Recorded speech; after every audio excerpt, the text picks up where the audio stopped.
Sana dalang law, law.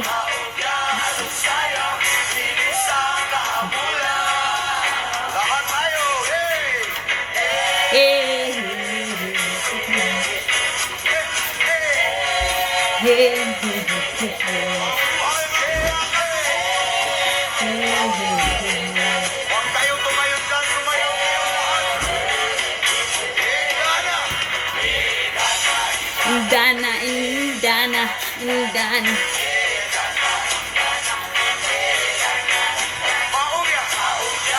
Maulya, maulya, maulya.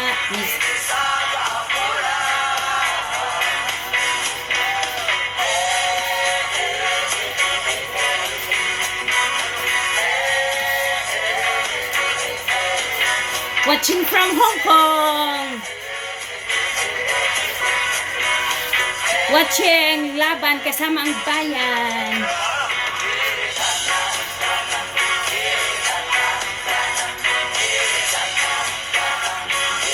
Ayaw mong kaulaw. Magkaulaw. Sasayaw sa malubo.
Watching from Hong Kong.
Kahit nagluluto, nanonood. Kasama ang bayan.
mga kababayan dito na nagkaisa.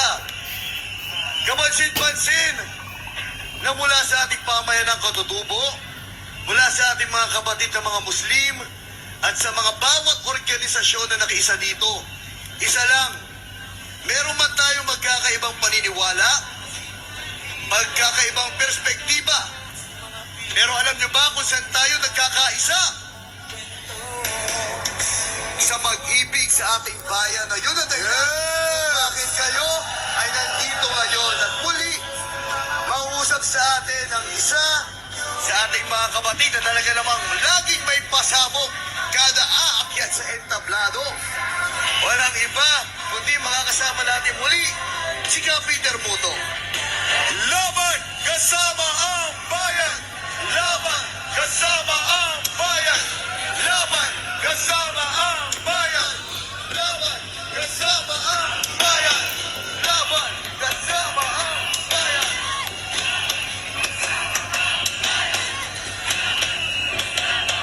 Bayan! Nako, pinasakit ng mga katutubong area ang aking balakang. Ako'y pinaganon-ganon. Pinaganon-ganon. Pinaganon-ganon pa. Naghahang again.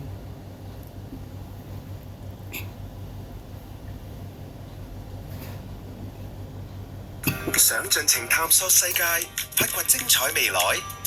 全新 AIA 盈餘多元貨幣計劃3，多達9種貨幣選擇，回報高、彈性高，靈活盡享環球機遇。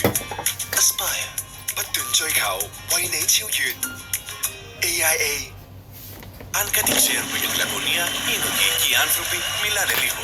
Επίσης, από τη Λακωνία κατάγονται σημαντικές προσωπικότητες όπως ο Βασιλιάς Λεωνίδας, ο Γιάννης Ρίτσος, αλλά και ο ιδρυτής του φιλανθρωπικού μας ιδρύματος, Σταύρος Νιάρχος. Μιλώντας για τον Σταύρο Νιάρχο, ας γνωρίσουμε μερικά fun facts για τη στήριξη του ιδρύματος στον τόπο καταγωγής του μέσα από μια σειρά δωρεών που ονομάζεται Πρωτοβουλία για τη Λακωνία. Δες όλο το βίντεο στο snf.org. Napanood ko rin, ano?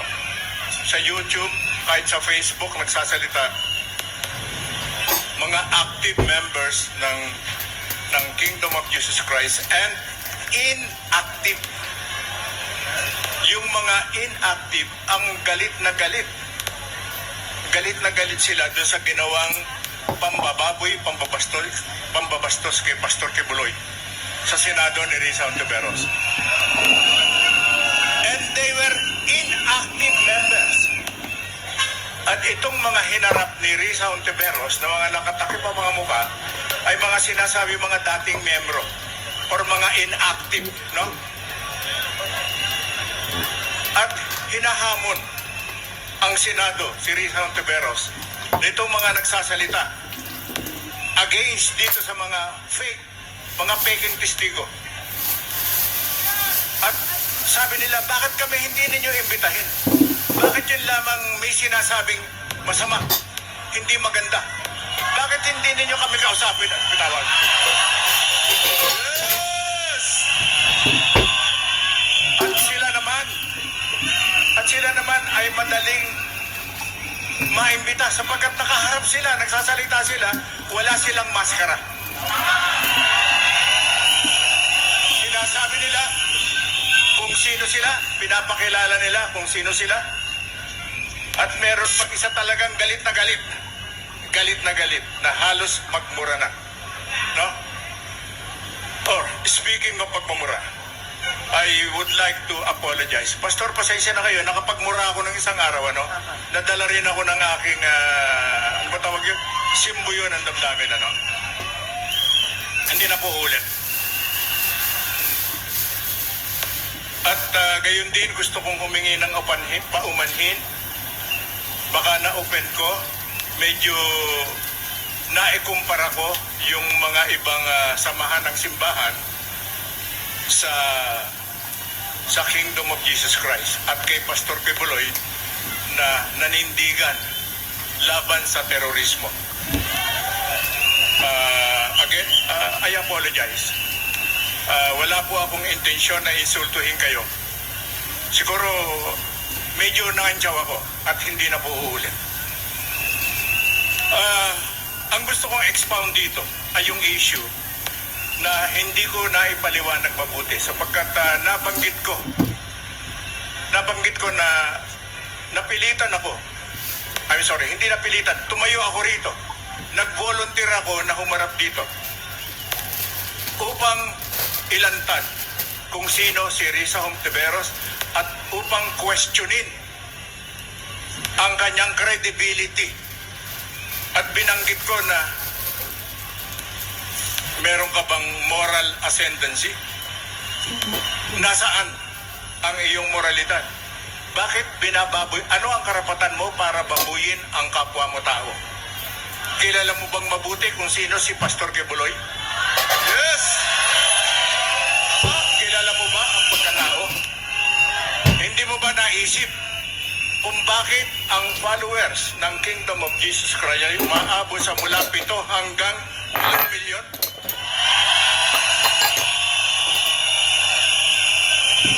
At anong pwede ba yung katangahan? Mura ba yun? Anong katangahan? Anong kabulastugan? Anong kabubuyan?